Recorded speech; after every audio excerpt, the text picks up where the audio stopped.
In 1929, the Graf Zeppelin embarked on a famous 5,000-mile-long trip in a record-breaking 81 hours. Let's take a tour of its beautiful interior on its leg to Rio. Continuing down the West African coast on our 5,000-mile trip to Rio, we fly close to a large liner and obtain magnificent views of her. We wonder what the passengers are thinking about with their air rival up above.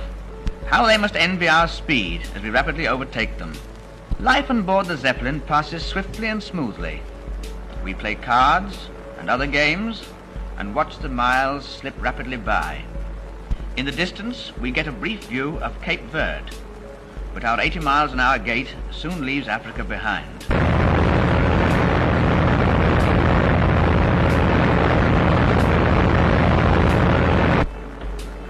In the 110-ton Zepp are rest rooms and cabins, cozy and comfortable.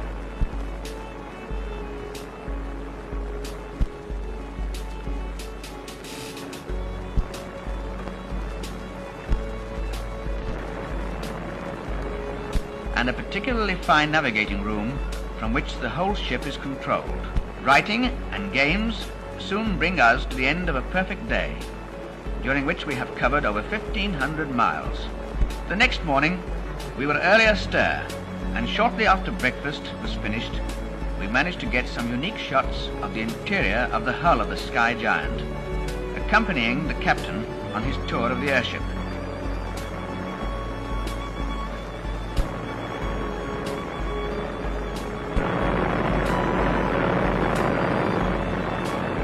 The power eggs, as they are called, each house a 550 horsepower engine, and these engines run unceasingly day and night. From below, however, one obtains a most impressive idea of the great size and power of the ship, views which well repay all the trouble of getting them. But it isn't such an easy job getting in and out of the cars, especially with a camera, as we very quickly found out. And so we glide along, rolling down to Rio across the vast Atlantic. This man has been walking for 27 years to become the only person in history to walk around the entire planet with just one rule: no transport of any kind. Karl Bushby began his journey in 1998 from the southern edge of Chile, saying, "I'll return home only on foot." After 2 years, he had crossed all of South America and faced his first major obstacle, the Darien Gap, one of the deadliest places on Earth, with its impenetrable jungle, smugglers, and armed clashes between rebels and the military. As part of a group, Karl spent 50 days avoiding danger and somehow made it out alive. Panamanian soldiers even held him for 18 days before letting him continue his trek. It took 6 years to cross all of Central and North America and reach the Bering Strait, which separates the two continents. After waiting for the strait to freeze, he and French traveler Dimitri Kiefer became one of the first ever to cross it on foot, despite drifting 80 kilometers off course.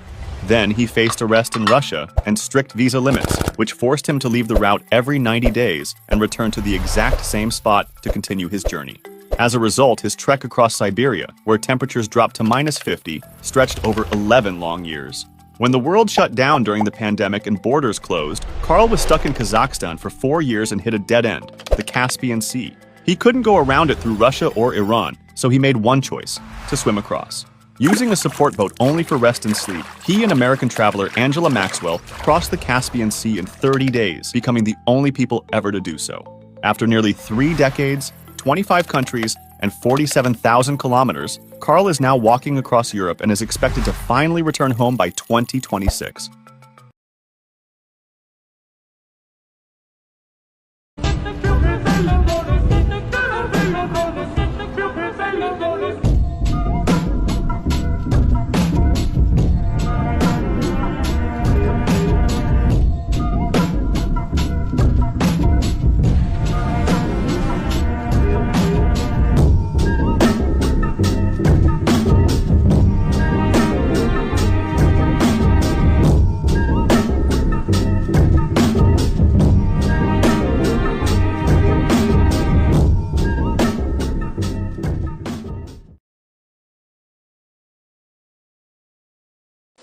the agenda is to, there's a lot of these non-human creatures in underground bases, everybody knows. You know, I've seen all different types of races, and they want to bring them onto the surface. And kind of, they want to trigger the age of Set. They want to trigger mass chaos in society. And, you know, I've seen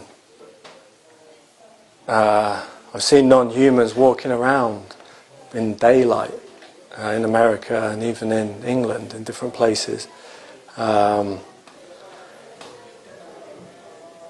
Blatantly non-human people walking around. And everybody's so politically correct, nobody will say anything. It's like the emperor's new clothes. People think they're deformed and don't want to be rude, don't want to stare, because they got everybody in a trance. You know, I've seen one guy walking along in a leather jacket and sunglasses on, carrying a briefcase with dinosaur hands. As bizarre as that sounds, you know, big like dinosaur hands with claws on, big nails on the end. And it's not any shape shifting, this is what he looks like.